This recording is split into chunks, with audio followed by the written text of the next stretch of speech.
kami mempersembahkan renungan Santapan Rohani, terjemahan dari renungan Our Daily Bread.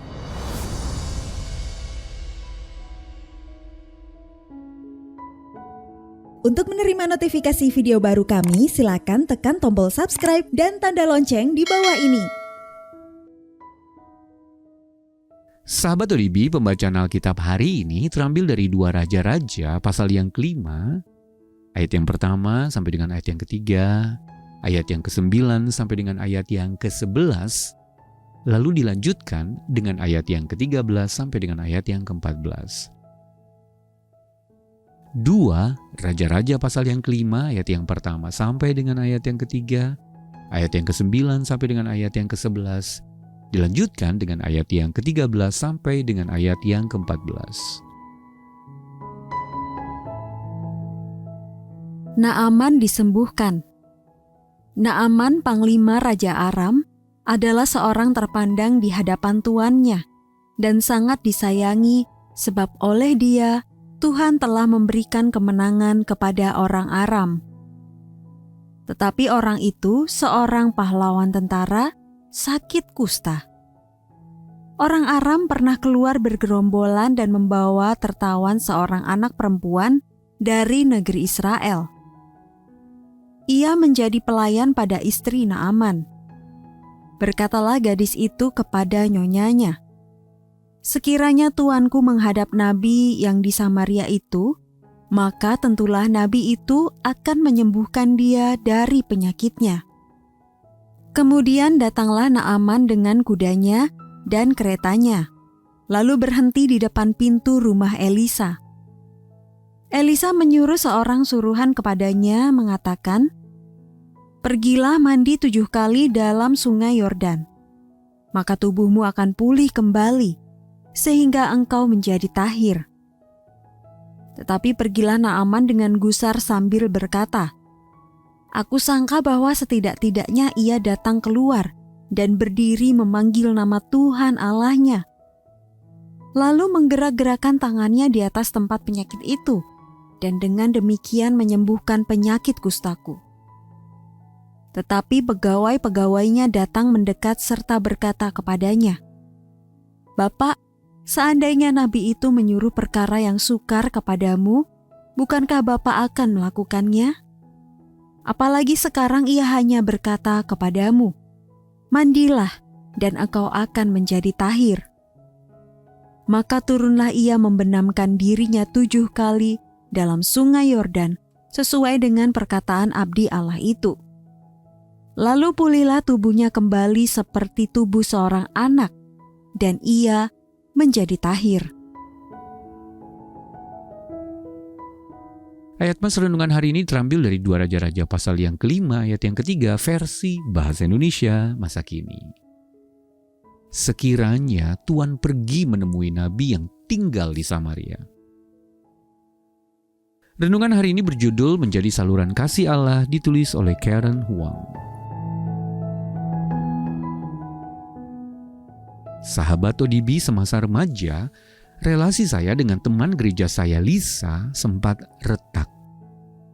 Karena itu saya cemas ketika mengetahui bahwa kami akan tinggal sekamar di sepanjang camp musim panas.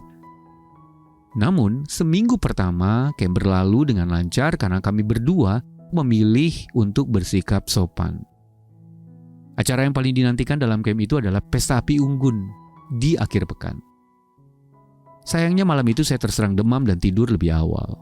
Namun saya masih mendengar suara tawa dan musik di luar. 1 jam kemudian saya terkejut ketika mengetahui bahwa Lisa mengecek suhu tubuh saya. "Aku tidak ikut pesta api unggun," katanya, "karena kamu sakit aku perlu menemanimu."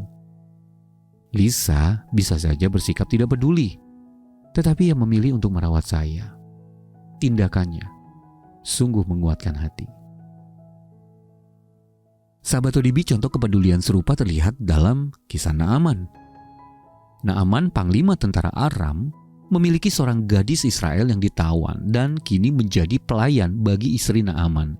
2 Raja-Raja pasal yang kelima ayat yang kedua, versi Bahasa Indonesia masa kini. Dalam keadaan terpisah dari keluarga dan terpaksa menjadi budak, Gadis itu bisa saja menolak untuk menolong tuannya yang sakit kusta. Namun iman si gadis menggerakkannya untuk memberikan pertolongan. Berkatalah pelayan itu kepada majikannya, "Nyonya, sekiranya tuan pergi menemui nabi yang tinggal di Samaria, pastilah nabi itu akan menyembuhkan tuan."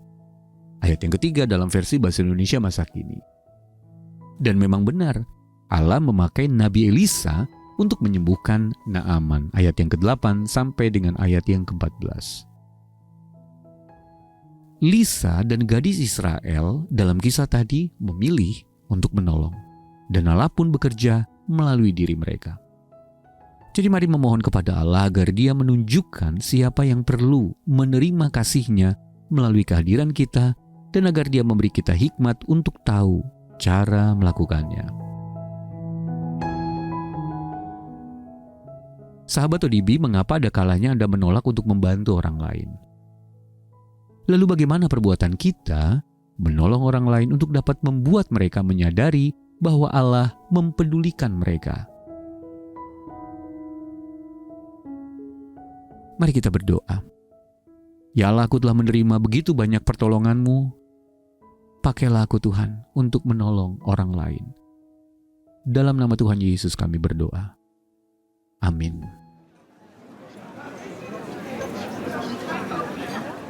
Di tengah dunia yang terus berubah, firman Tuhan adalah kepastian yang kita pegang.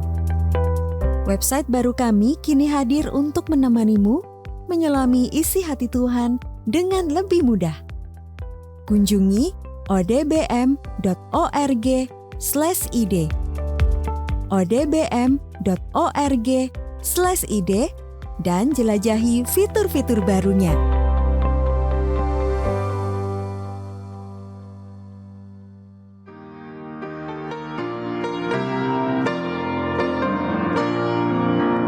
Dalam dosaku hanyut jauh dari Tuhanku, beban dosa menekan hatiku susahlah. Tuhan Maha Pengasih, Ia dengar tangisku, Ia menyelamatkanku, tak hanyutlah. Kasih Tuhan selamatkanku, dengan kasih besar-Nya